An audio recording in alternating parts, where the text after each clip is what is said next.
আমাদের যেহেতু কুম্ভ মেলা এখন চলছে, তাহলে দৃষ্টিটা কুম্ভ মেলার দিকে নিয়ে যাওয়া যায়। এবং অমৃত কুম্ভ, কুম্ভের মধ্যে কি থাকছে? কুম্ভ মানে একটা কলসি, কলসির মধ্যে অমৃত থাকছে। তা কাগজে যেরকম বা মিডিয়াতে যেরকম রিপোর্টিং হয়, বলছে 40 কোটি লোক গিয়ে স্নান করছে, করবে, এরকম একটা পপুলেশনের গ্যাদারিং হচ্ছে। তা যদি আমাদের 140 কোটি ভারতবর্ষের মানুষ হয়, তার মধ্যে আমাদের সনাতনপন্থী মানুষের মধ্যে থেকে 40 কোটি যাচ্ছে, মানে একটা অনুপাতটা যথেষ্ট শক্তিশালী আর কি। এবং তো এইসব যা দেখা যায় সোশ্যাল সাইটে, অসংখ্য মানুষ যাচ্ছে, সাধু সন্ন্যাসী যাচ্ছে, কুম্ভ নগরী তৈরি হয়েছে। আমিও গেছি, একসময় গেছি, আগের এলাহাবাদে স্নান দিতে গেছি এই সময়।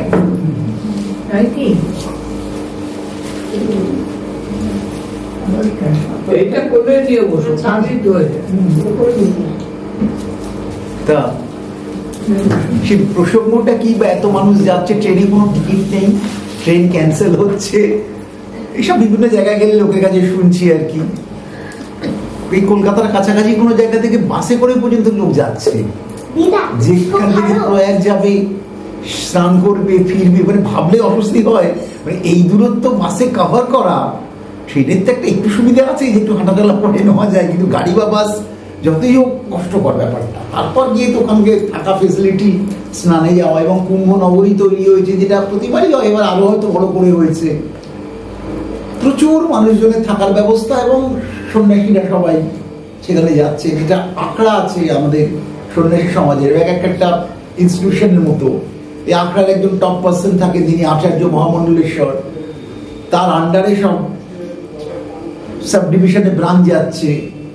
আখড়ার মহামণ্ডলেশ্বর তার সন্ন্যাসীদের নিয়ে স্নানে যান, তারপর সাধারণ মানুষ স্নানের সুযোগ পায়।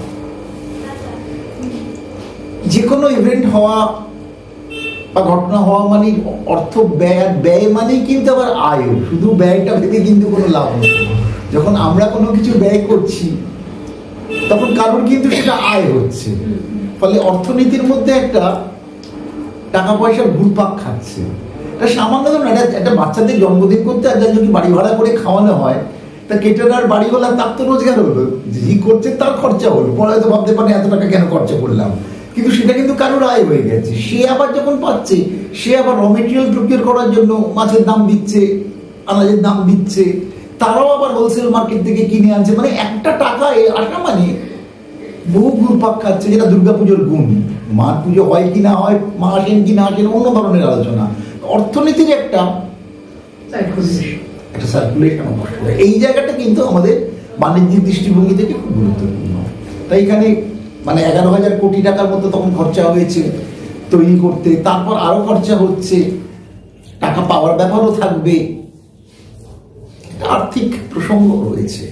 কিন্তু সেটা তো অন্য দৃষ্টিভঙ্গি থেকে, যে যারা ম্যানেজার, কর্পোরেট ম্যানেজার, তারা টাকা ইনভেস্ট করে টাকাটা তুলে নিতে পারছে, অ্যাড ট্যাড দিচ্ছে, করছে, দুপুরের ব্যবসা বাড়বে ইত্যাদি, দোকানপাট সবই হয়েছে। সাধারণ মানুষ কেন? এইটা প্রসঙ্গ। বাণিজ্যিক দিকটা তো ওপর মহল তারা চিন্তা করেনি। তারপর যত কাজ হবে, যত ব্রিজ হবে, তাদের পেমেন্ট হবে, পেমেন্ট হলেই আবার সব পেমেন্ট তো যথাযথ পেমেন্ট হবে না, তার মধ্যে যে অভিযোগ থাকবে, কিছু লোকের আবার বাড়তি উপার্জন হবে। এটা একটা দিক। কিন্তু সাধারণ মানুষ কেন যাচ্ছে প্রশ্নটা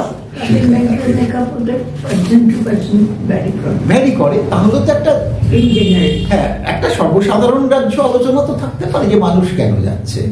যে এই যে ট্রেনে যে জায়গা নেই, প্লেনের টিকিটের প্রচুর চাপ, তারপর তৎকালে টিকিট কাটতে গেলেও যারা মিডলম্যান রয়েছে তারাও বেশি টাকা নিয়ে করে দেবে বলছে, কিন্তু সেই ক্যান্সেল হলে ঘুরে কোথায় যাবে না। ওই যে আমার সোমবারই একদিনে যাওয়ার কথা ছিল, সব ট্রেন ক্যান্সেল হয়ে গেছে। আমাকে বহুবার বলেছে, মানে বুক টুক করা আছে, আমি আর ওর মধ্যে যাইনি। আগে এটা যখন গেছি তখন বয়সটাও কম ছিল, এখন এই ঠান্ডার মধ্যে আর ওই মানে ওই অভিজ্ঞতাটা যা হয়েছে, ওর মধ্যে না যাওয়াই বাঞ্ছনীয় মনে হয়েছে। কিন্তু সাধারণ মানুষ কেন যাচ্ছে, এবং যে কোনো একটা কাজ করলে কাজটার একটা উদ্দেশ্য জীবনে থাকা দরকার, না হলে সেটা করার কোনো অর্থ হয় না। যে উদ্দেশ্য কেমন, আমি গিয়েছিলাম যখন, আমার উদ্দেশ্য ছিল যে পবিত্র প্রসঙ্গ, ঠিক আছে। তার মানে একটা রিচুয়ালস এর প্রসঙ্গ এসে যাচ্ছে, একটা ধর্ম তত্ত্ব মাথার মধ্যে কাজ করছে, শাস্ত্র পুরাণের মধ্যে কি বলছে। তো এটা তো একটা উদ্দেশ্য। যদি আমি একটা কোয়েশ্চেনে দিই যে এগুলোকে ভর্তি করা প্রত্যেকের ব্যক্তিগত মতামত, ঠিক আছে বলেছেন পিসিমা, যে মতামত তো ডিফার করবেই। তাহলে এইটাই তো একটা থিসিস তৈরি হচ্ছে, সেখানেও তো কোয়েশ্চেনার দিয়ে বিভিন্ন মতগুলো নেওয়া হয়। যখন স্যাম্পল সার্ভে করা হচ্ছে, তার লোকে কি বলছে তার থেকে সিদ্ধান্ত আসবে। তাহলে এইটা কিন্তু ভ্যালিড, মানে হাইলি অ্যাকসেপ্টেড একটা ওপিনিয়ন মাসের মধ্যে, কিন্তু এইটাই যেটা পবিত্র স্নান। এই পবিত্র স্নানটা করলে, এবার যখন পবিত্র স্নান মনে করে করছি, তাহলে এটা করলে কি হবে, ঠিক এরপরে করবে। যেমন মিষ্টির দোকান থেকে মিষ্টি কিনলাম, এই যে সিঙ্গাড়াটা এলো আমরা খেলাম, তাহলে খাওয়ার পর কি হচ্ছে, একটা তৃপ্তির ব্যাপার হলো, খিদে পেয়েছে, একটা বেশ মোটামুটি গরম সিঙ্গাড়া খেয়ে বেশ ভালো লাগে, না একটা আনন্দের ব্যাপার। তাহলে একটা প্রাপ্তিরও ব্যাপার আছে, যে আমি ঠিক কি করতে চাইছি। যে চিড়িয়াখানায় গেলেও আমার অ্যানিমালসদের দেখে খুব ভালো লাগছে, তেমনি এখানেও এত মানুষ যাচ্ছে সারা ভারতবর্ষ থেকে, তাদের কিছু একটা ভালো লাগছে। কিন্তু অন্য সময় তো যাচ্ছে না। এলাহাবাদে এলাহাবাদ তো প্রয়াগরাজ, এলাহাবাদ তো আকবরের সময় থেকে, আল্লাহাবাদ থেকে এলাহাবাদের প্রসঙ্গ এসেছে আর কি। কিন্তু প্রয়াগরাজ চিরকালীন তীর্থরাজ প্রয়াগ, সেখানে এখনো মাঘ মাসে কিন্তু মাঘী পূর্ণিমায় স্নানটা হয় এবং সেখানে মানুষ যায়। এখন ওখানে আমি গেছি যখন, ওখানকার মহারাজা বলেছে তুমি মাঘ মাসে আসুন না, খুব ভালো লাগবে। যেমন পুষ্করে যেমন মেলা হয়, প্রয়াগরাজও মেলা হয়। তা এত কিছু পাওয়ার যে ভালো লাগার পর তো আরো কোনো উদ্দেশ্য আছে, যে শুধু একটা ভালো একটা বাচ্চাকে যে বেছে বেছে জিনিস খাওয়ানো হচ্ছে, তাহলে তাকে মনে করা হচ্ছে সেটা তাহলে নিশ্চয়ই একটা পুষ্টি হবে। নিশ্চয়ই ফুচকা খাওয়ানো হয় না, তার বদলে মারা অন্য জিনিস খাওয়ানো হয়। বাচ্চাটা তো পছন্দ করে না, কিন্তু তাহলেও সেটাই দেওয়া হয়। তাহলে একটা অবজেক্ট আছে। কথার আলোচনার উদ্দেশ্য হচ্ছে যথাযথ উদ্দেশ্যটা কি এবং সত্যি কি এটা আমরা পাচ্ছি। মানে যেমন ইনভেস্টমেন্ট কোম্পানিগুলোকে দেখা যায়, যাদের কাছে এত মামলা রয়েছে, তারা মানুষের কাছে টাকা তুলেছিল, সেটা সারদাই বলুন, রোজভ্যালি বলুন, অ্যালকেমিস্ট্রি বলুন, টাকা তুলেছিল, মানুষকে ভালো সুদ দিচ্ছিল, লোকে ভাবছিল সুদটা নিয়ে বেশ ভালো চলবে।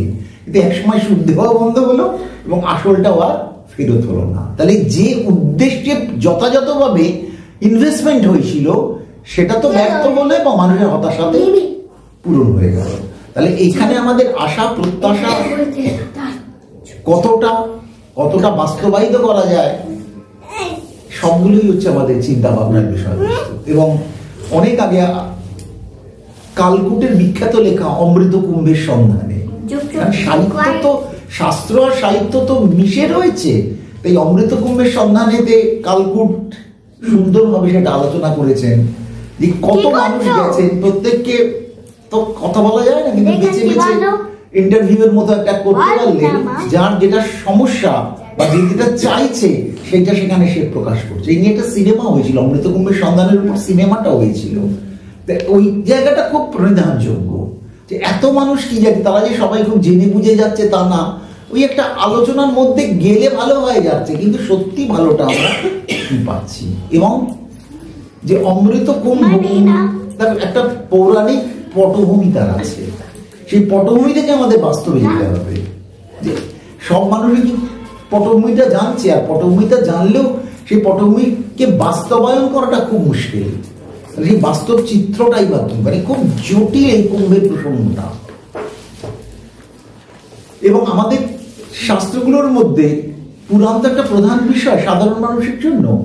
সেখানে রামায়ণ বলুন, মহাভারত বলুন, হরিবংশ বলুন, বিষ্ণু পুরাণ বলুন, সব জায়গাতেই কুম্ভের প্রসঙ্গ রয়েছে। শুম্ভ বলতে সমুদ্র মন্থন, সেইখান থেকে কুম্ভের উৎপত্তিটা আসছে। এই সমুদ্র মন্থন প্রসঙ্গটা নানানভাবে ঋষিরা বর্ণনা করেছেন, কিরকম তার মধ্যে আমাদের জীবনের শিক্ষা প্রচুর রয়েছে। এখান থেকে গল্প বললে তার মধ্যে থেকে শিক্ষাটা গ্রহণ করা দরকার, ঠিক সেই রকম ভাবে এর মধ্যে আমাদের জিনিসটা রয়েছে। কিরকম ছোট করে চিন্তা করে নেওয়া, দেবরাজ ইন্দ্র মানে এই যে চেয়ারের গল্প বর্তমানে, চেয়ারে অহংকার আসবে। দেবরাজ ইন্দ্র যেহেতু স্বর্গের দেবতাদের রাজা, তার মধ্যে একটা দম্ভের ব্যাপার আছে, কিন্তু প্রকাশ করছে না, কিন্তু ভেতরে সেটা আছে। এবং সেই সময় তিনি তার ঐরাবত তো বিশাল ছিলই, মানে তার টপ র্যাঙ্কে থাকলে গাড়ি ঘোড়া যেমন একটা বিশেষ ফোন যায়, সেরকমই তো হচ্ছে ঐরাবত তার প্রসঙ্গ। সেই সুউচ্চ জায়গা থেকে সেই ঘোরাফেরা করে, সে যাচ্ছে পথে দুর্বাসার সঙ্গে দেখা। দুর্বাসা খুব রানী ঋষি, ক্রোধী, যখন তখন তার আউটবাস্টটা হয়ে যায়, আবার উপকারও প্রচন্ড করতে পারে। দুদিকেই তার গুণ আছে, প্লাস মাইনাস। মানে শিবের অংশে তার আবির্ভাব, রুদ্র তেজ তার মধ্যে রয়েছে। এখন ইন্দ্র তো জানেন এরা ঋষিরা সিংহাসন কোনোদিনই চায় না, কিন্তু এদের অধ্যাত্মের তেজটা যদি প্লাস হয়ে যায় সবার উপকার হবে, আর মাইনাস হয়ে গেলে খুব বিপদে পড়বে। দুর্বাসাকে নিয়ে অনেক কথা বলা যায়, বিভিন্ন জায়গা থেকে তুলে তুলে দুর্বাসা চরিত্র এবং তার গুণ এবং প্রভাব। তো এখানে দেবরাজ ইন্দ্রর সঙ্গে দুর্বাসার দেখা, দেবরাজ ইন্দ্র কিন্তু প্রণাম করেছেন। এই কাটসেটা তার আছে, যেটা আমরা বর্তমান রাজন্যবর্গের মধ্যেও দেখতে পারবো। মানে রাজনৈতিক রাজন্যবর্গ তারাও কিন্তু প্রণাম টনাম করেন নানান জায়গায় গেলে, ওই কাটসেটা তারা রাখে, সেটা ভানি হোক বা আসলি হোক। এইবার দুর্বাসাকে প্রণাম করেছেন। দুর্বাসাও তার গায়ে গলায় মালা ছিল, এটা সাধু সন্ন্যাসীকে মালা পরানো হয়, ওই মালাটা খুলে ইন্দ্রকে পরিয়ে দিয়েছে।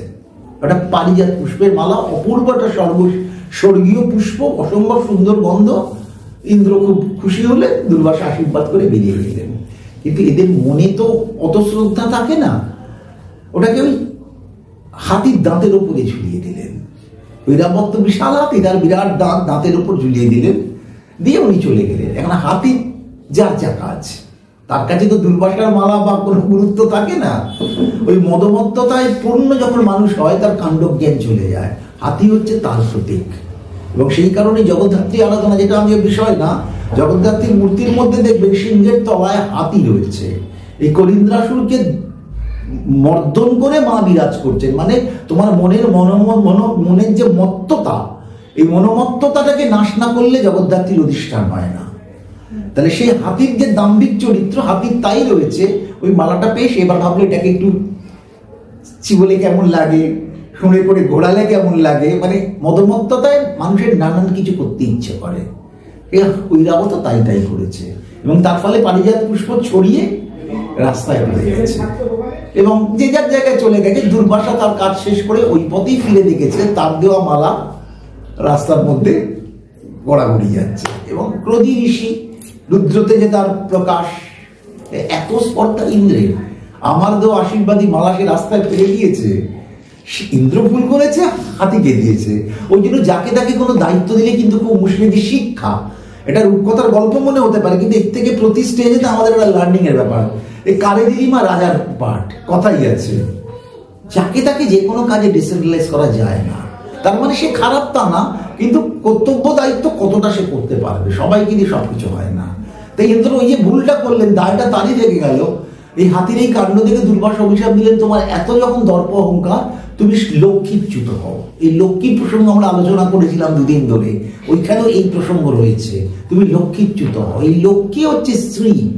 যত কিছু সৌন্দর্য, যত কিছু সাফল্যের শক্তি, যা কিছু সৌন্দর্যকে নিয়ে প্রতিষ্ঠা, সবই হচ্ছে লক্ষ্মী, শ্রীদেবী। যে কারণে বলেছিলাম ভেঙ্কটেশ্বর তিরুপতি হৃদয়ের মধ্যে দুই দিকে দুই দেবী রয়েছেন, একদিকে শ্রীদেবী, একদিকে ভূদেবী। ভূদেবী পৃথিবীকে রক্ষা করছেন এবং শ্রীদেবী মানে লক্ষ্মী দেবীকে রক্ষা করছেন, বা তারা হৃদয় বিলাস করছেন ভগবানের বক্ষেতে। সবগুলো খুব সিম্বলিক। তা এখন শ্রীচ্যুত হবেন। ইন্দ্র দেখতে পেলেন যে এক জ্যোতির্ময় গোলক বেরিয়ে যাচ্ছে স্বর্গ থেকে। তিনি জিজ্ঞেস করলেন, বললেন, না আমি হচ্ছি তোমার স্বর্গলক্ষ্মী, আমি তোমাকে ত্যাগ করলাম। কারণ এই যে স্ত্রীকে রাখতে গেলেও কিছু গুণ দরকার হয়, সেই গুণদের থেকে তুমি বঞ্চিত হয়েছো বা অধিকার হারিয়েছো, তাই আমি তোমাকে ত্যাগ করলাম। এখন এই স্ত্রী চলে যাওয়া মানে, এই লক্ষ্মী দেবী করার সময় অনেক কিছু এগুলো আলোচনা করেছি, মানে তরকারি আছে কিন্তু নুন নেই, চাটনি করেছি কিন্তু চিনি নেই, মানে সবই আছে কিন্তু কিছু নেই। স্ত্রীহীনতা হচ্ছে সংসারে সেই রকম জিনিস, স্বর্গের মধ্যে এই স্ত্রীহীনতা এসে গেছে। সবই আছে কিন্তু যেন কোনোটা কাজ করছে না। মানে আলো এমন হালকা হয়ে গেছে, আলো আছে, কারেন্ট আছে, কিন্তু পড়া যায় না। স্ত্রীহীনতা। এই স্ত্রীহীনতার প্রসঙ্গতে কি করতে হবে বললেন? সমুদ্র মন্থন প্রয়োজন। কারণ লক্ষ্মী দেবী এখন কারণ শরীরে ভগবান থাকেন, তিনি এখন সমুদ্রে প্রবেশ করেছেন। স্বর্গ তো অন্তরিক্ষ, সমুদ্র লোয়ার লেভেল হয়ে গেল, তাকে আবার ফিরিয়ে আনতে হবে। এই ফিরিয়ে আনাটা একটা পদ্ধতি কি করে করবে? এখানে দেবগুরু বৃহস্পতি সাজেস্ট করলেন, ব্রহ্মাজি বললেন সমুদ্র মন্থন করতে হবে। কিন্তু মন্থন করতে গেলে প্রচন্ড শক্তি দরকার, অসুরদেরও শরণাপন্ন হতে হবে তোমার। কারণ অসুর বললে আমরা খারাপ বলছি, বা সিং আছে বড় বড় সেই দুল পড়া টিভিতে দেখায়, ওটা না। কারণ তাদের পূর্বপুরুষ আমরা বলেছিলাম পিতা Kashyap, common father, mother different. তারা আবার দুই বোন, দ্বিতীয় আর অদিতি। তা সুতরাং তাদের অনেক গুণ আছে। দানবদের মধ্যে প্রচুর গুণ পাবো, রাবণ রয়েছে, হিরণ্যকশিপু রয়েছে, অনেক গুণ তাদের, সাংঘাতিক গুণ তাদের।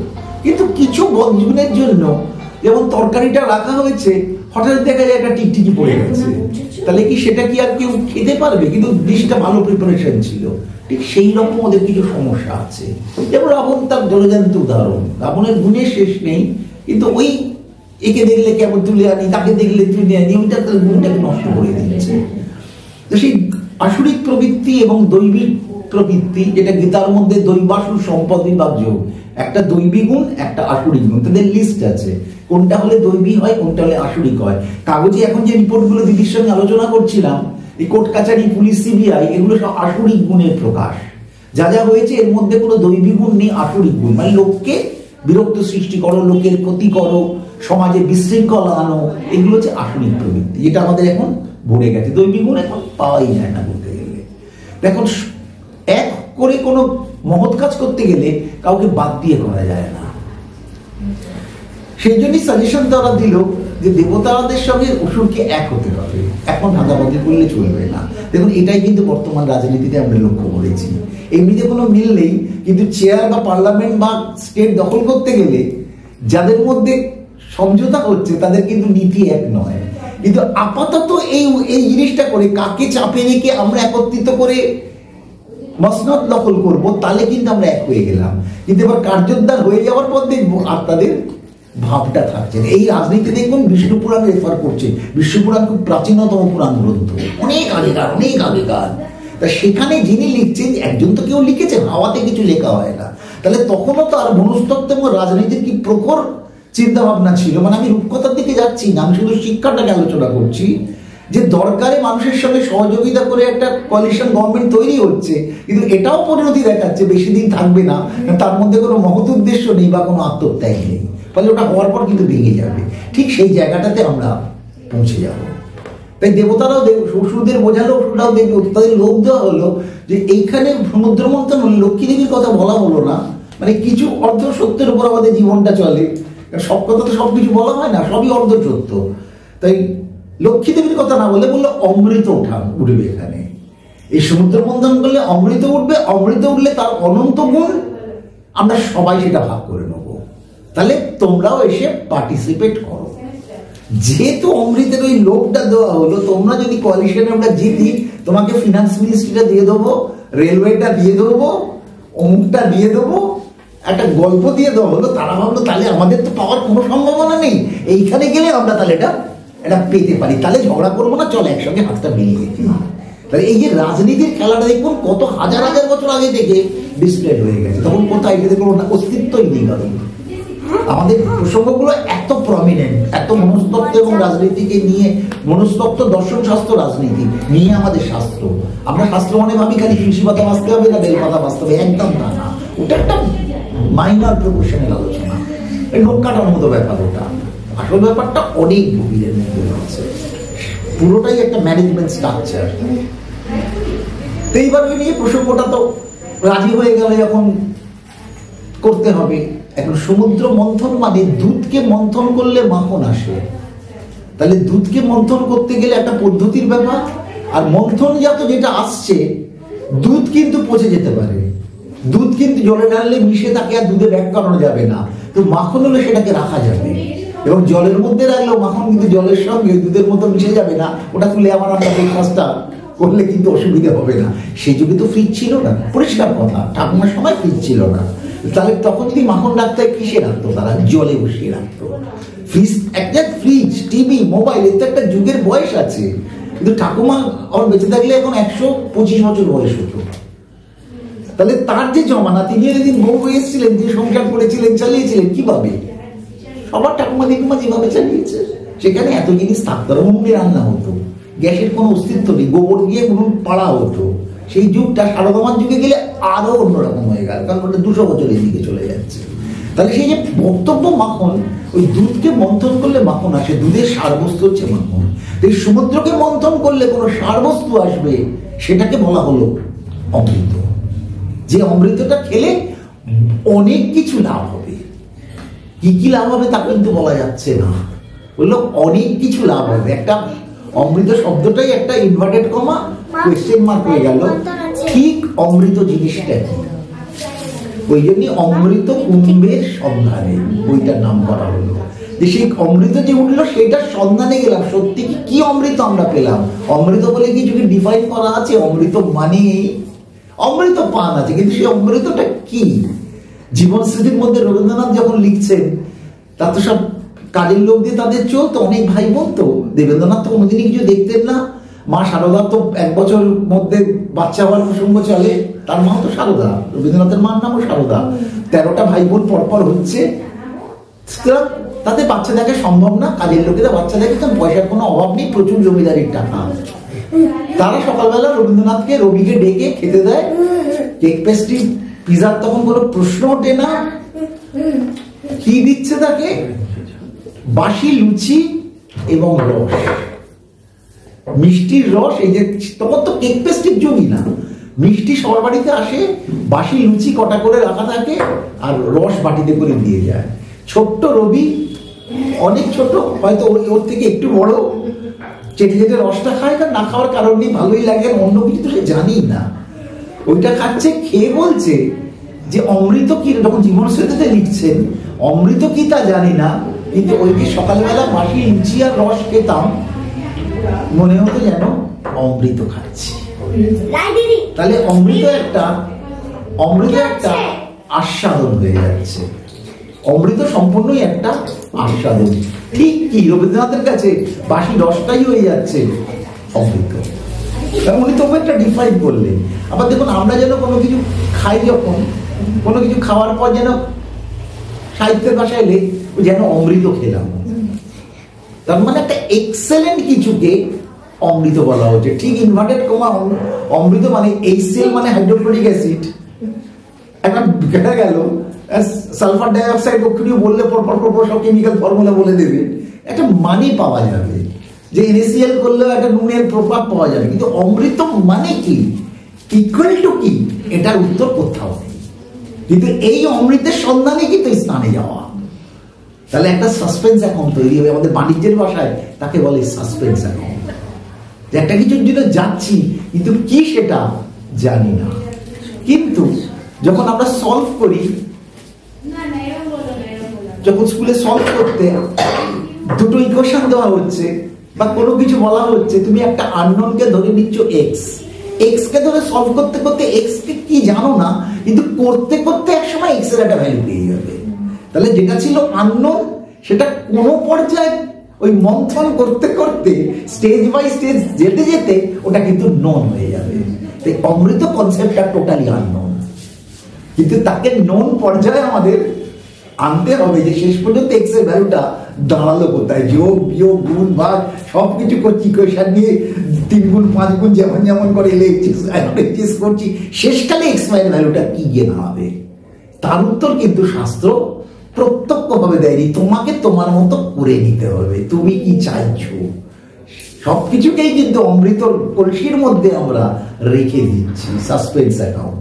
তাহলে আমরা চিন্তা ভাবনা করে আমাদের কাছে যেটা অমৃত হবে, যে চিন্তা ভাবনা করতে পারছে না তার কাছে ওই অমৃত কিন্তু হবে না।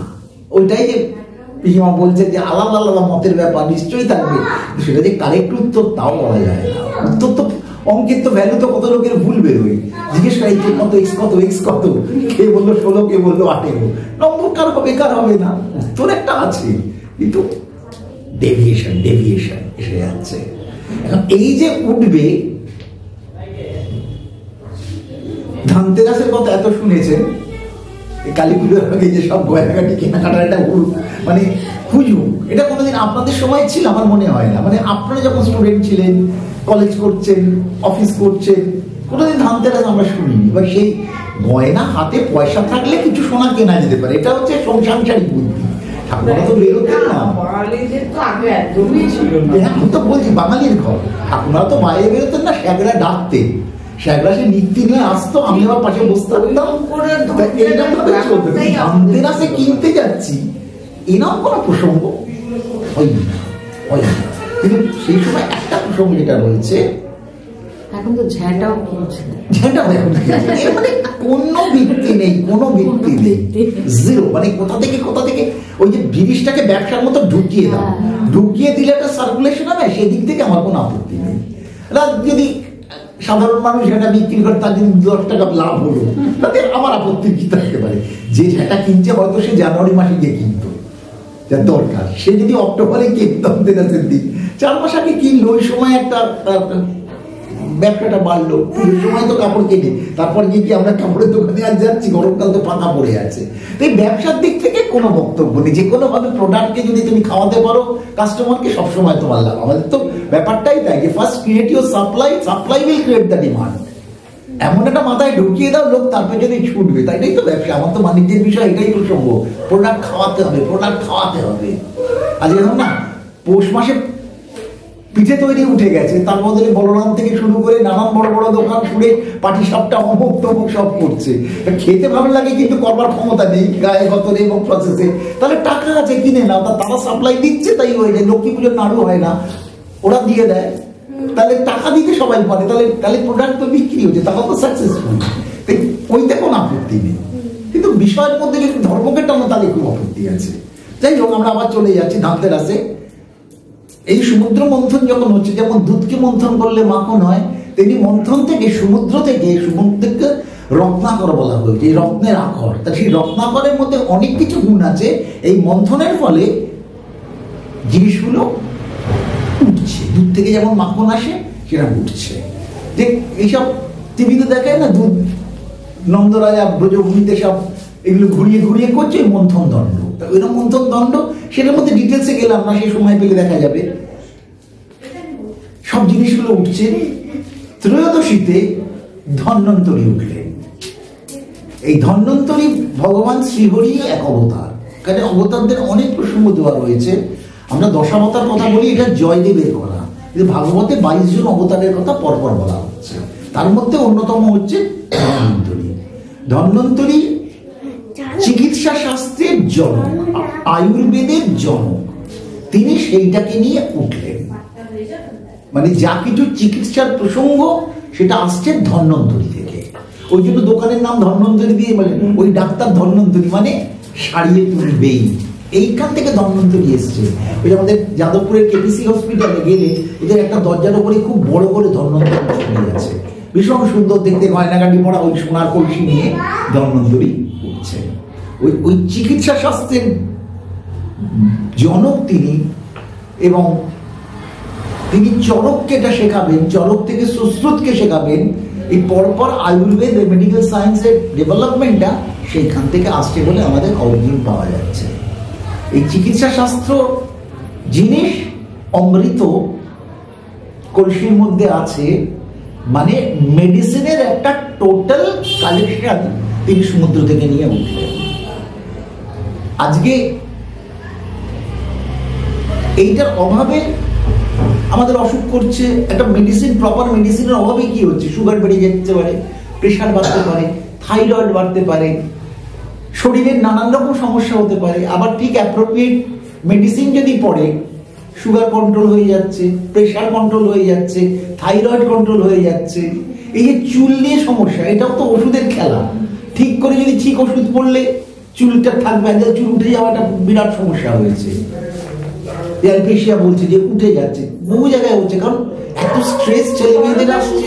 দুজনেই ঋষি ছিলেন, ঋষি ধন্বন্তরী তাদের সব শেখাচ্ছেন, পরম্পরা, গুরু শিষ্য ব্যাপার পরম্পরার মধ্যে আছে। ধন্বন্তরী ফোরফাদার, তিনি পরপর হ্যান্ড ওভার করছেন মেডিসিনের কালেকশন, যা দিয়ে এই যে এত রোগ, এই রোগগুলো সারবে এবং উন্নতি হবে। একটা ছোট্ট উদাহরণ দেওয়া যাক, এটা ব্রানোলিয়া বলে আমরা ঠিক সুন্দর, ব্রানোলিয়া আমি কোনদিন ইউজ করিনি জানি না, কিন্তু ব্রাহ্মী মানে বলে খেলে বুদ্ধির বিকাশ হয়। এই অমৃত কনসেপ্ট ওই রকম ব্যাপারটা, যে তুমি খেলে তোমার শরীরটা উন্নতি হবে, তোমার ব্রেনটা স্ট্রং হবে, ফিজিক্যাল পাওয়ার বাড়বে, রোগ থেকে নিরাময় হবে, যে রোগ প্রতিষেধক ক্ষমতা, যেটা করোনায় হচ্ছে যে তোমার রোগটা এসছে যে তুমি ধরতে পারবে না, তোমার কি সামান্য জ্বর হলেও আর সারবে না, এইখানে উল্টো তোমাকে রোগ ধরতেই পারবে না, এমন কিছু মেডিসিন কম্বিনেশন সেখানে থাকছে। সেইটা খেলে সবারই আয়ু, বল, শ্রী বৃদ্ধি সবেতেই হবে। অত দূরে যাওয়ার দরকার কি? অলিম্পিকে স্টেরয়েড খেয়ে ছুটছে, ডোপ টেস্ট করে ধরা পড়লে যে স্টেরয়েড খেয়েছে তাকে বসিয়ে দেওয়া হচ্ছে, তার মানে এক্সট্রা এনার্জি যাচ্ছে ওই অমৃত। এইটা খেলে দেবতারা চাইছে, কারণ তারা দুর্বল হয়ে গেছে, এই ধরনের টনিক যদি খেতে পারে তারা, আর ওদের যদি না দেওয়া যায় তাহলে আমরা আরো পাওয়ারফুল হয়ে যাব, আমরা তাহলে ওদেরকে সরিয়ে দিতে পারবো। পুরোটাই একটা রাজনীতির পটভূমি এটার মধ্যে। এখন এই যে ধন্বন্তরী উঠলেন, শুধু ধন্বন্তরী উঠছেন তা না, আগে পরে অনেক কিছুই উঠছে সমুদ্র মন্থনের প্রসঙ্গের মধ্যে, এবং বিষও উঠছে, গলা শেষ কালে যাবে। এখন এই যে বিষের প্রসঙ্গ, যখনই তুমি কোনো ভালো কাজ করছো তোমার খারাপ একটা এফেক্ট তার মধ্যে থাকবে। যে ভালো করে, রামমোহন সমালোচিত এবং মার খেয়েছে, মাথায় লাঠি দিয়ে তার মাথা ফাটিয়ে দেওয়া হয়েছে, সতী দেওয়া বন্ধ করতে যাওয়ায়। বিদ্যাসাগরের শত্রুর কোনো অভাব ছিল না, বিদ্যাসাগরকে বলছেন অমুকজন আপনাকে নিন্দা করছে, বললো নিশ্চয়ই দেখো ওর আমি কোনো উপকার করেছি, ওনার উত্তর নিশ্চয়ই দেখো ওনার কোনো উপকার করেছি। তা এই যে এগুলি হচ্ছে বিষ, শাস্ত্রকাররা কত সুন্দর করে সাজিয়েছেন। এখন অমৃত যেমন একটা আউটপুট তোমার পজিটিভ সাইডে, তোমার বিষটাও কিন্তু থাকবে। অনন্ত পরিশ্রম, আচার্যদের দেহ তো বেশি দিন থাকেনি, আচার্য শঙ্কর 32, বিবেকানন্দ 39, প্রণবানন্দ 45, 44-45, সিস্টার নিবেদিতা 43, মানে এর মধ্যে ঠাকুরের তো 50 বছর, 1886 থেকে 1836 থেকে 1886, সবার তো কম আয়ু, কারণ এই ওই বিষ এত পরিশ্রম করতে হয়েছে এদের, খাওয়া নেই, বসা নেই, শোয়া নেই। মহাপ্রভু তো 47, তারপর আর কোনো উত্তর নেই, এবং জিসাস ক্রুসিফাইড, তাতেও যিশুই থাকবেন, কিছু যায় আসে না। সক্রেটিসও তাই, তাকে বিষ খাওয়াতে বাধ্য করা হচ্ছে। বিষ, যে ভালো কাজ করে, পিতামহ বিশ্ব এত করেছেন, শেষকালে সরস্বতী বিষ, কিছু এক জায়গায় তাকে আত্মত্যাগ মারাত্মক করতে হচ্ছে, সেই আত্মত্যাগের গুণেতেই সে মহান হয়ে যাচ্ছে। যখন মহাদেবের কথা বললে তখন সে বিষ পান করছিল দীনবন্ধু শঙ্কর, তিনি কোনো কিছু নিতে চাইলেন না, কিন্তু বিষটা তিনি গ্রহণ করলেন। ওটাই হচ্ছে বৈষ্ণবীয় গুণের শ্রেষ্ঠত্ব। জগৎকে পালন করার জন্য, ভগবানের ইচ্ছাকে পূর্ণ করার জন্য যে নিজেকে আত্মত্যাগ করে, সে হচ্ছে বৈষ্ণব। বৈষ্ণব মানে টিকিয়ার গলা তুলসী মালা পড়লে ওটা যাত্রা দলের নাটকের মতো হয়ে যায়। আমি পড়তেও পারি, নাও পড়তে পারি, কিন্তু ভাগবতের মধ্যে সমুদ্র মন্থন রয়েছে। মহাদেবকে সেই কারণে বলা হচ্ছে বৈষ্ণবানাং যথা সম্ভব, বৈষ্ণবগণের মধ্যে শ্রেষ্ঠ হচ্ছেন ভগবান শঙ্কর, কারণ জগৎ সংসারকে রক্ষা করার জন্য তিনি নিজের কথাটা পর্যন্ত ভাবেননি, এবং সর্বক্ষণই তিনি জপ করেন নমো ভগবতে বাসুদেবায়।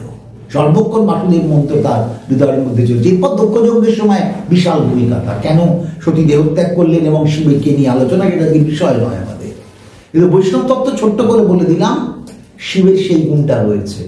এখন আমাদের সেটাও বিষয় নয়, এই জিনিসটা করছেন। এখন এই মন্থন করতে গেলে মন্থন দণ্ড দরকার, সেটা হয়েছিল মন্দার পর্বত। মন্দার পর্বতে হিমালয়ের পুত্র মৈনাক এবং মন্দারকে বলে তুমি হও, তোমাকে নিয়ে আমরা মন্থন করব। মন্থনটা করবে কি দিয়ে? বাসুকিকে ডাকা হলো, নাগরাজ বাসুকিকে, দড়ির কাজ হলো, কিন্তু মন্থন করবার যে দণ্ডটা জলে ফেলা হচ্ছে এটা সমুদ্রে ডুবে যাচ্ছে। তাহলে কি করা হবে? ওকে ভাসিয়ে রাখার মতো কোনো শক্তি দরকার। তখনই ভগবানের কুর্ম অবতার, ভগবান তখন কচ্ছপ মূর্তি ধারণ করলেন। কচ্ছপ মূর্তি ধারণ করে, মানে আমি রূপকথা গল্পের জন্য কিন্তু বলছি না, এখানে কোনো একটা পয়েন্ট যাবো বলে বলছি। কচ্ছপ মূর্তি ধারণ করে, কুর্ম মূর্তি ধারণ করে জলে নামলেন, তার উপরে মন্দার বসলো, এইবার বাসুকিকে দিয়ে ওই যে দড়ি টানাটানি স্কুলে স্পোর্টস হয়, দুপক্ষ টিচিং আর নন টিচিং এর মধ্যে সব স্কুল কলেজে হয়, ওই টানাটানি শুরু হলো। এবার এক এক করে মন্থনে উঠবে। ভগবানের কূর্মকতা, ভগবান কেন করলেন? কূর্ম মানে হচ্ছে যে কর্ম করে সে হচ্ছে কূর্ম। যে কর্ম করে, কর্ম মানে আমি অফিসে এটা কর্ম না, ওটা একটা রুটিন ব্যাপার। জগতের কল্যাণের জন্য যে কাজ করতে পারে সেই হচ্ছে কূর্ম। তো ভগবানের এখানে কোনো ইন্টারেস্ট নেই, জগৎবাসীর কল্যাণ হবে, লক্ষ্মীকে পাওয়া দরকার, অমৃতকে পাওয়া দরকার, তাই তিনি নিজে কূর্মরূপ ধারণ করে এটাকে বহন করলেন। পিঠটা তো খোলা আর ভেতরটা তো নরম বটে। ওইখানে আবার গীতার প্রসঙ্গ এসে যাবে। ভগবান অর্জুনকে কি বললে? তুমি কচ্ছপের মতো ঘোরো, কারণ ইন্দ্রিয়গুলো যখন তোমাকে টানবে তখন তুমি পথভ্রষ্ট হবে। তাই যখন দেখবে প্রলোভনে তুমি পড়ছো, ইন্দ্রিয়কে সংযত করে তোমার খোলের মধ্যে তুমি ঢুকে পড়ো।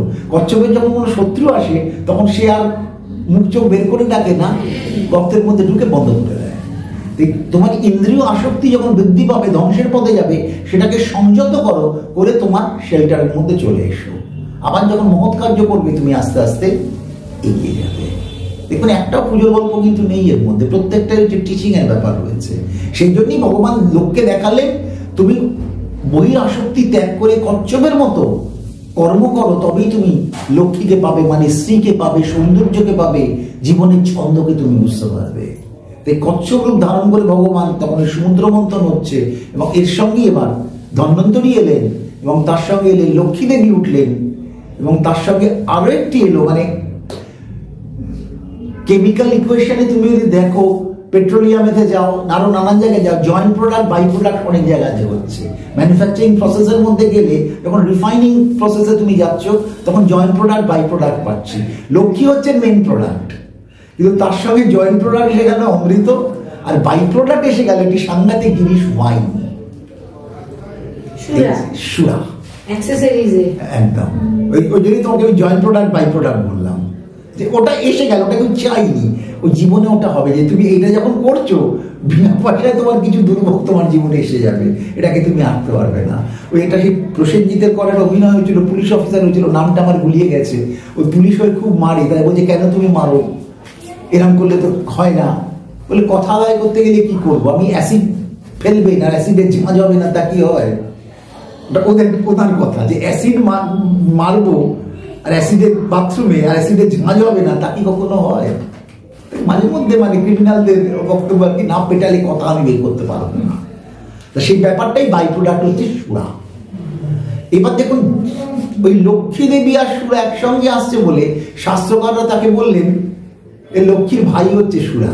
মানে সমুদ্র গর্ভ থেকে পরপর উঠছে, তাহলে লক্ষ্মীও এসছে, সুরাও এসছে, তাহলে সুরা হয়ে গেল লক্ষ্মীর ভাই। তাহলে দে আর ভেরি মাচ রিলেটেড। তাই দেখুন, লক্ষ্মী মানে বিত্ত, ঐশ্বর্য, এখন বড়লোক মানেই কিন্তু মদ্যপান। আবার চোখ খুলে দেখো, ছেলেদের বিয়ে হচ্ছে, ছাতে মদের পার্টি হচ্ছে। ঠাকুর দাদা যখন বিয়ে হয়েছিল কেউ ভাবতে পেরেছিল সেখানে শাল রঙে মাথায় তোমার উপর ছাতা দিয়ে তুলসী পদ্ম দিয়ে প্রণাম করে বউ ঢুকতো?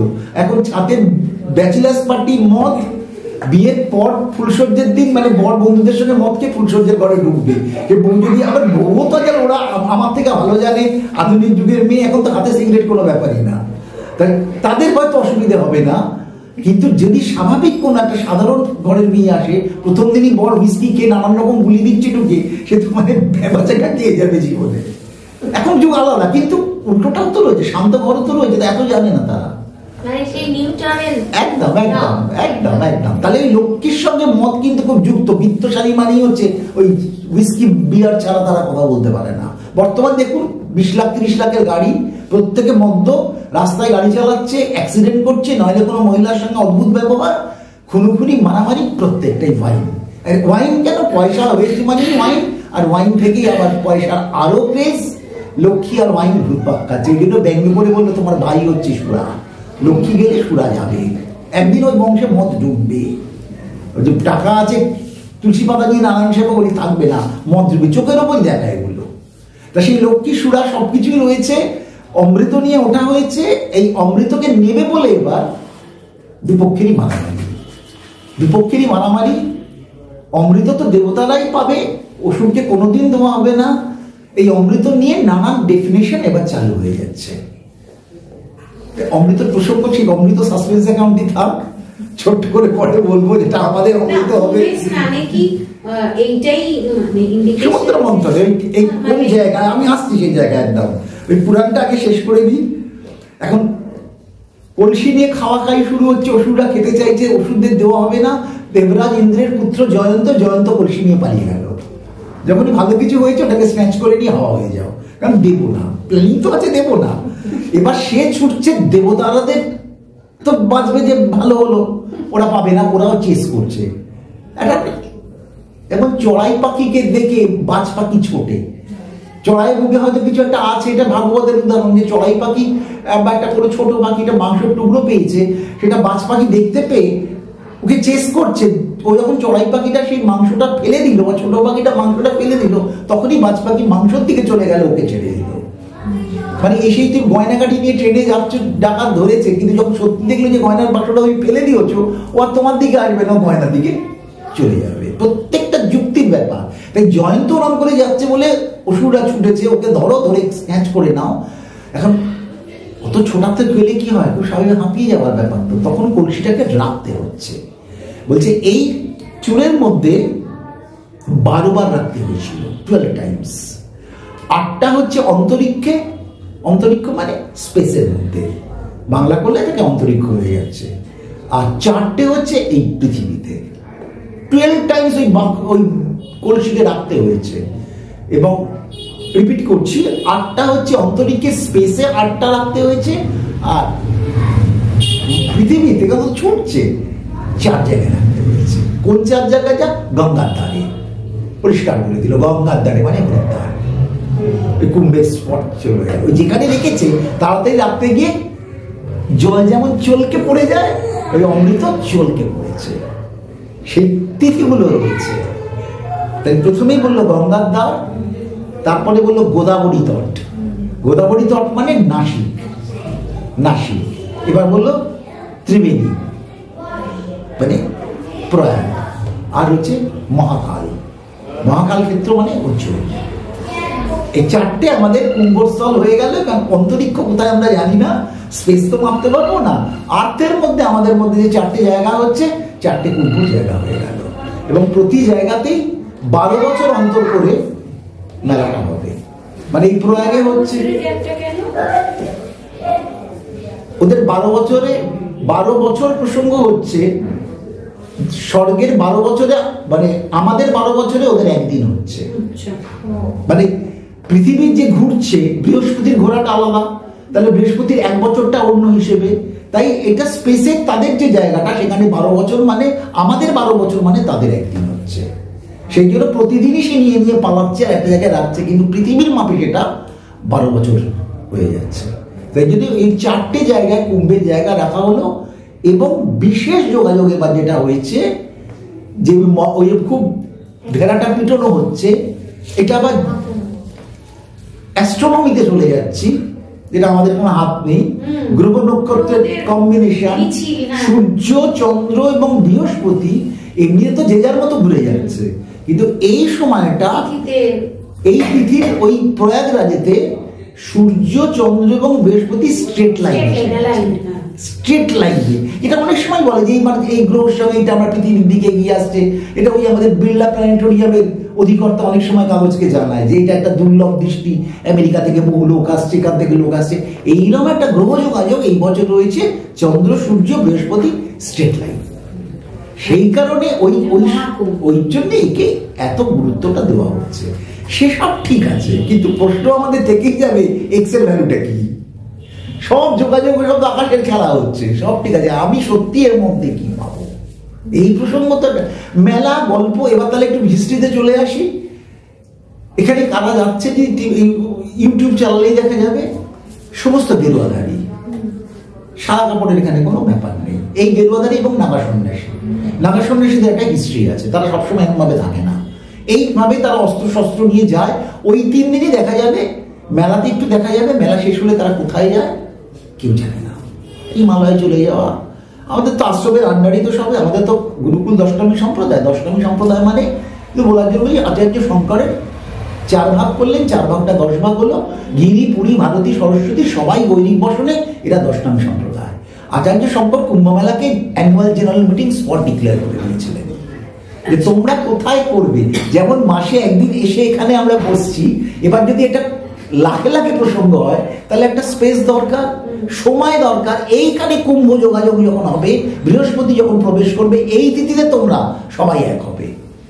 তাই জন্য সমস্ত সাধু মন্ডলী একদম সারা ভারতবর্ষের সন্ন্যাসী এই সময় কুম্ভ মেলায় চলে যায়, কারণ এটা একটা গেট টুগেদার পয়েন্ট।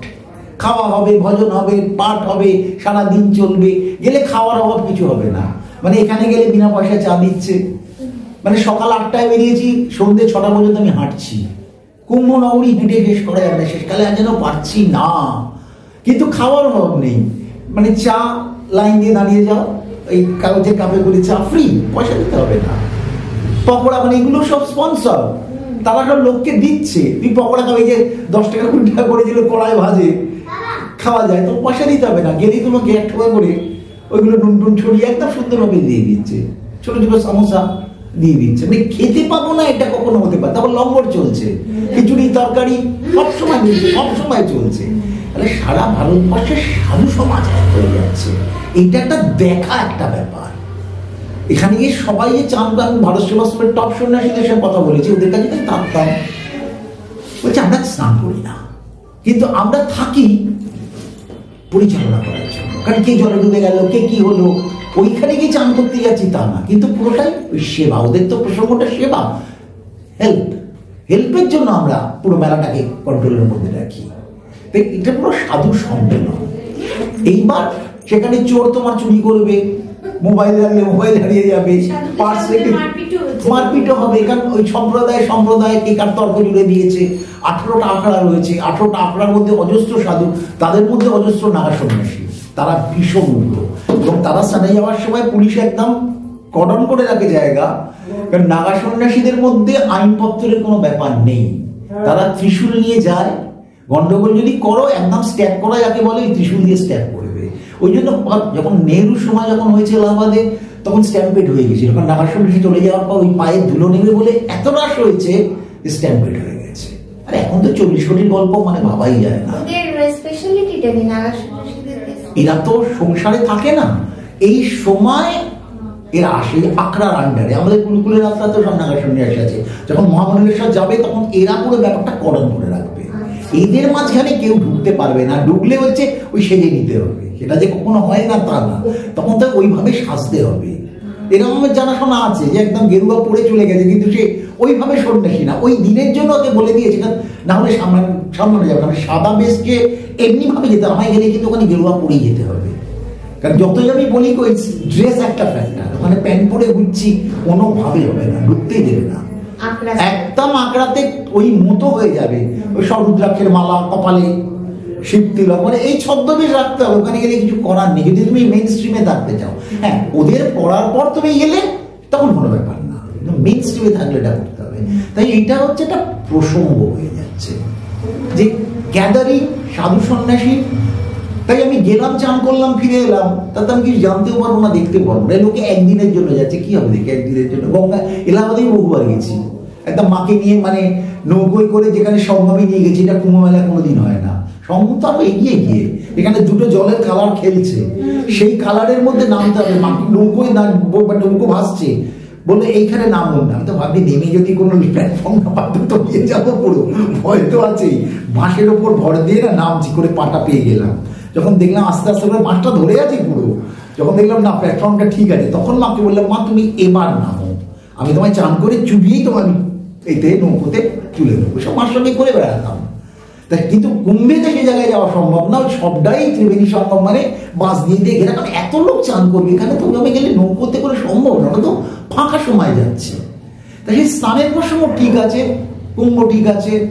এখন প্রকৃতপক্ষে অমৃত কি প্রসঙ্গ হলো, এটা করে আমি কি পেলাম, না করলে কি ইউজ করলাম, করাতে কি লাভ হলো? আর যদি আমি গিয়ে চান না করলাম, তাহলে আমার কি? এই যে মহাকুম্ভের এতটা স্ট্রেস ধরে চলছে, আপনার তিথির যে দিন, সেই দিনই তো সবাই স্নান করতে পারলো। এই তিথিটা চলছে, বলছে এই তিথিটা চলছে, মানে 5টা সাইজ স্নান হয়, তিনটে প্রধান স্নান, যেমন একটা হয়ে গেছে পৌষ সংক্রান্তিতে, একটা হবে সামনের মৌনী অমাবস্যাতে, এই মঙ্গল বুধবার একটা অমাবস্যা রয়েছে, আর একটা হবে সরস্বতী পুজো।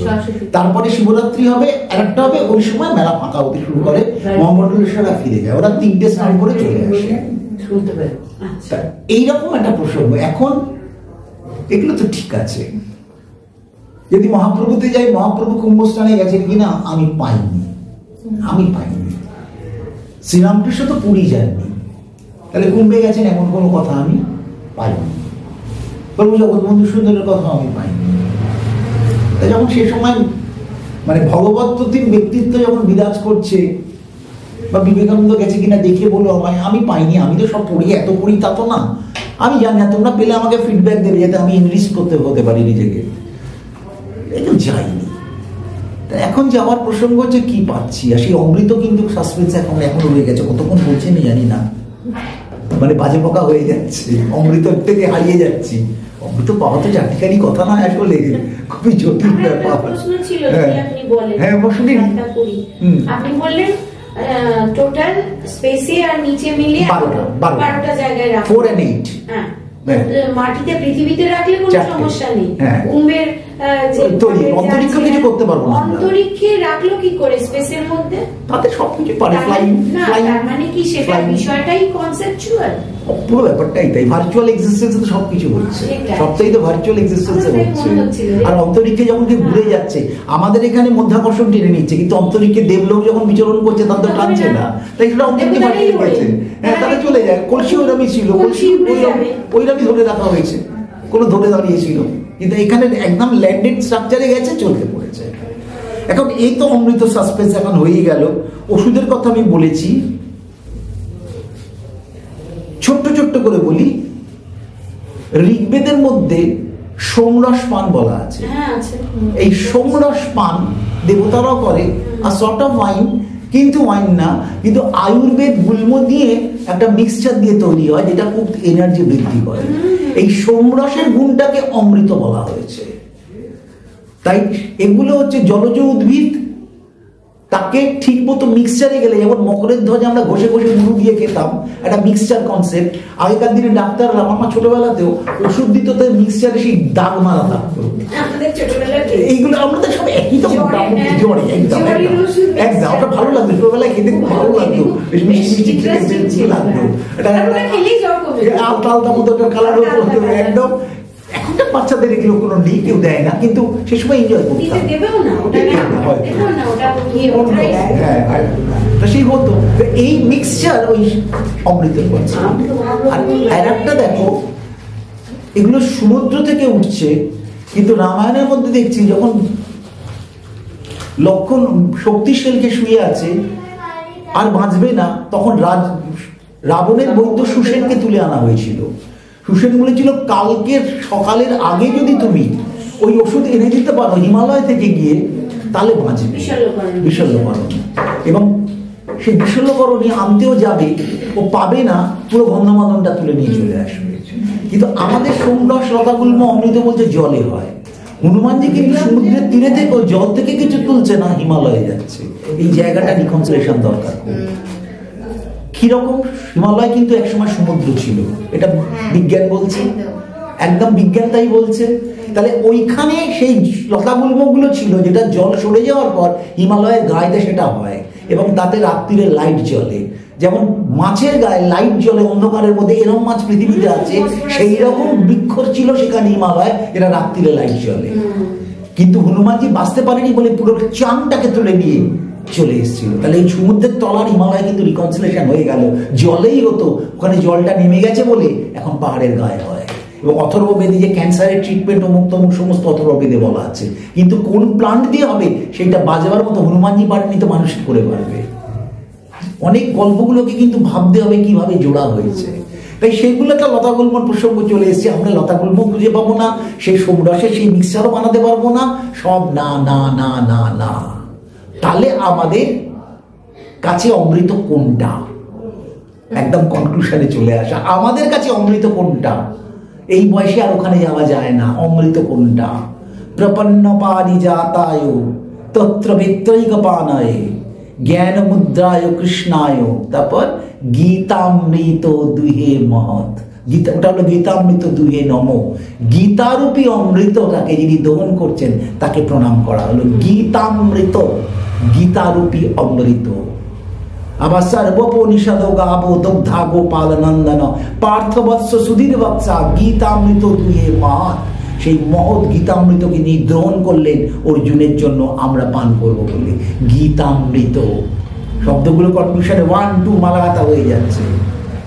ব্যাসদেব যখন ভাগবত রচনা করলেন বললেন পিবত, পিবত মানে ড্রিঙ্ক। আমরা বলি চা খাবো, জল খাবো, খাবো না, পান করব। তাই ব্যাস তো ভুল লিখছে না, পিবত মানে ড্রিঙ্ক করো। ভাগবতামৃতম, পিবত ভাগবতামৃতম, মুহুর্মুহু সর্বক্ষণ যতক্ষণ পারবে এই ভাগবত অমৃত তুমি পান করো। এবং কারা করবে? রসিকা ভাবুকা জানা, যাদের মধ্যে সেই রসবোধ আছে এবং ভাবসাগরে যে যেতে পারবে তারা মুহুর্মুহু এই ভাগবত অমৃত পান করে মুক্ত হয়ে যাও। একদিকে সংসারী লোকের জন্য গীতামৃত, যার পূর্ণ বৈরাগ্য এবং ভগবত চরণে প্রেম এসছে তার জন্য ভাগবত অমৃত। এখানেই শেষ হচ্ছে না। তব কথামৃতম তপ্ত জীবনম কবি বিরীড়িতম কলমশাপহম। গোপী গীতের মধ্যে গোপীরা ভগবানের জন্য বলছেন তব কথামৃতম, তোমার কথা হচ্ছে অমৃত সমান। তপ্ত জীবনম, আমাদের জীবন সবসময় উত্তপ্ত হয়ে থাকে, কিছু না কিছু ইরিটেশন কুড়ে কুড়ে খায়। আজকে 2 মিনিটের জন্য ভালো হই, এসি চালালে শরীর ঠিক হয় না, আপাতত ঘুম হয়, ঘুমের মধ্যে ঘুমের ওষুধ খেয়ে লোক এসি চালিয়ে শুতে পারে না, কারণ জীবন আমাদের তপ্ত। সেইখানে মুক্ত করতে পারে তব কথামৃতম, ভগবানের কথাই একমাত্র মুক্ত করতে পারে। তাই তোমার কথা অমৃত সমান এই তপ্ত জীবনের মধ্যে। তব কথা, তাহলে গীতামৃত দুহে মোহ, গীতামৃত দুহে মহৎ, পিবত ভাগবতামৃতম, তব কথামৃতম। মহাভারত তৈরি হয়ে সব অনুবাদ শুরু হলো প্রত্যেক রাজ্যে। বঙ্গভূমিতে করলেন কাশিরাম দাস। একদম হিস্ট্রির মধ্যে আমি এখন চলে এসেছি। তিনি কনক্লুড করছেন কি করে চ্যাপ্টারের শেষে, মহাভারতের কথা অমৃত সমান, কাশিরাম দাস কহে শুনে পুণ্যবান। পড়াশোনা করতে হবে, যেটা আমাদের জীবনে সব থেকে দুঃখ, আমাদের ছেলেপুলেরা কেউ পড়াশোনা করে না। ক্লাসে ছেলে পড়ে, সাজেশনটা চাই, শুধু পড়াশোনার কোনো ব্যাপার নেই। প্রশ্নটা বলে দাও, নম্বরটা দিয়ে দেবে তো, তাহলেই হবে। কতটা পড়লে, কত কম পড়লে পাস করা যাবে। মহাভারতের কথা অমৃত সমান, কাশিরাম দাস কহে শুনে পুণ্যবান। এসে গেল মহাভারত। পরপর পরপর সেই আগেকার থেকে নামছি, 5000 বছর থেকে নামতে শুরু করছি। গৌরসুন্দর যখন পূর্ণ প্রেম সত্তা নিয়ে, প্রেম পুরুষোত্তম তাকে বলা হলো। রামচন্দ্র মর্যাদা পুরুষোত্তম, শ্রীকৃষ্ণ লীলা পুরুষোত্তম, গৌরসুন্দর হচ্ছেন প্রেম পুরুষোত্তম। শুনো সনাতন, প্রেম প্রয়োজন। সমাজকে সাজাতে গেলে যদি তোমার নিষ্কাম প্রেম মানুষের মধ্যে না হয়, সমাজ কোনোদিন সুন্দর হতে পারে না। এই প্রেম সত্তা বিতরণ করছেন চৈতন্য মহাপ্রভু। তাই তার কথা যদি জানতে পারো, চৈতন্য চরিত অমৃত, চৈতন্য চরিতামৃত, কৃষ্ণদাস কবিরাজ গোস্বামী 1607 খ্রিস্টাব্দ। চৈতন্য চরিতামৃত। এগিয়ে চলে আসি, শ্রীরামকৃষ্ণ যা যা বলছেন, শ্রীম লিখছেন, শ্রীরামকৃষ্ণ কথামৃত। আমার কথা দিয়েই তুমি মুক্ত হবে, তোমাকে কিছুই করতে হবে না। আমার কথাতেই তুমি শোনো, শ্রবণ মনন কীর্তন আমার কথার মধ্যে করো। কথাই তোমায় পুষ্টি দেবে, কথাই তোমায় জীবন দেবে, কথাই তোমায় জীবন মুক্ত অবস্থায় নিয়ে যাবে, কথাই তোমার ভোগ বাসনা নাশ করে পুরুষোত্তম চরণে মনকে স্থির করবে। পহলে মিলে সন্ত, বাদ মে মিলে ভগবান। পহলে মিলে সন, এই সন তোমাকে শেখাবে কি করে ভগবত চরণে মনটাকে দিতে হয়, তবে তুমি ভগবানের চরণটা পাবে। সেইখানে হচ্ছে গুরুর ভূমিকা। এইখানে আসছে গুরুর ভূমিকা। গুরু তোমাকে পথটা দেখাবে। ওইখানে আসতো মা সদ্গময়, তামসো মা জ্যোতির্গময়, মৃত্যুর মা অমৃতাঙ্গময়। আজকে এখানেই শেষ করি। অমৃত তো আমরা শেষ করতে পারবো না, আস্বাদনের বাসনাটা মনে থেকে যা। জয় জয় শ্রী রাধেশ্যাম।